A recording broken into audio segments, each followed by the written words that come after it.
This is VOA News. Via remote, I'm Marissa Melton. At least 110 people are feared dead in a weekend attack on farmers in the northeast part of Nigeria. The attack is blamed on Islamic jihadists that are active in the area. United Nations humanitarian coordinator for the African country, Edward Kallon, said in a statement he was outraged and horrified by what he called the gruesome attack against civilians. It happened in the village of Kawashebe near Borno state capital of Maiduguri.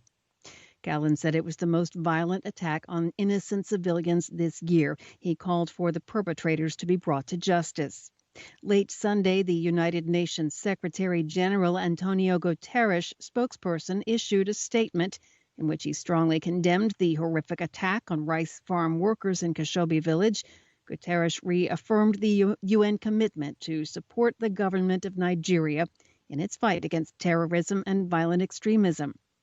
Nigerian President Muhammadu Buhari issued a statement condemning the killings, in which he also said that, quote, the entire country is hurt by these senseless killings. Buhari said the government had equipped the armed forces with everything needed to take all necessary steps, he said, to protect the country's population and its territory. Although there is no group that has claimed the responsibility for the weekend massacre on Nigerian farmers, such attacks have been carried out in the past by Boko Haram or the Islamic State West Africa province, both of which are active in northeast Nigeria.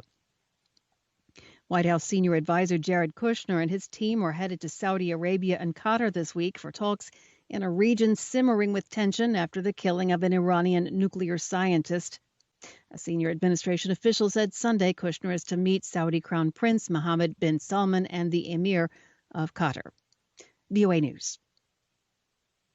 Inmates at a high-security prison in Sri Lanka have rioted over a surge of coronavirus infections, leaving at least 8 prisoners dead and more than 50 injured. Inmates set fire to the kitchens and briefly took 2 officers hostage, according to police. A police spokesman later said the situation had been brought under control and the officers had been rescued and hospitalized.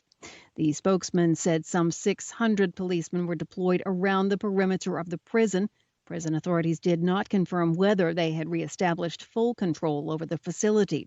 Sri Lankan prisons have seen weeks of unrest as the number of COVID-19 cases in jails exceeded 1,000 by Saturday. 2 inmates have died of the disease. The number of COVID-19 deaths across the country has increased 6-fold this month to 116. Infections have more than doubled to 23,484.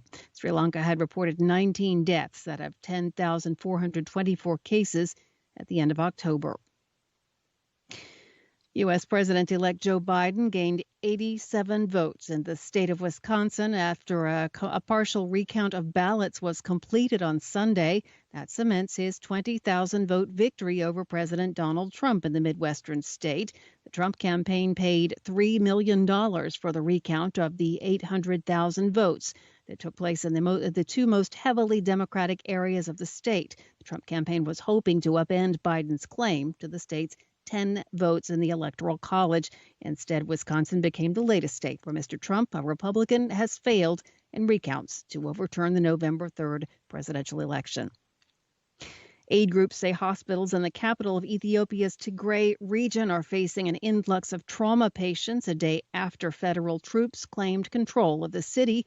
And Prime Minister Abiy Ahmed said fighting was over. Abiy, who was last year's Nobel Peace Prize winner, declared victory on Saturday evening after a 3-week military confrontation with leaders of Tigray's ruling party, the Tigray People's Liberation Front, or TPLF. A communications blackout in Tigray has made it impossible to independently verify whether the region is completely under federal government control.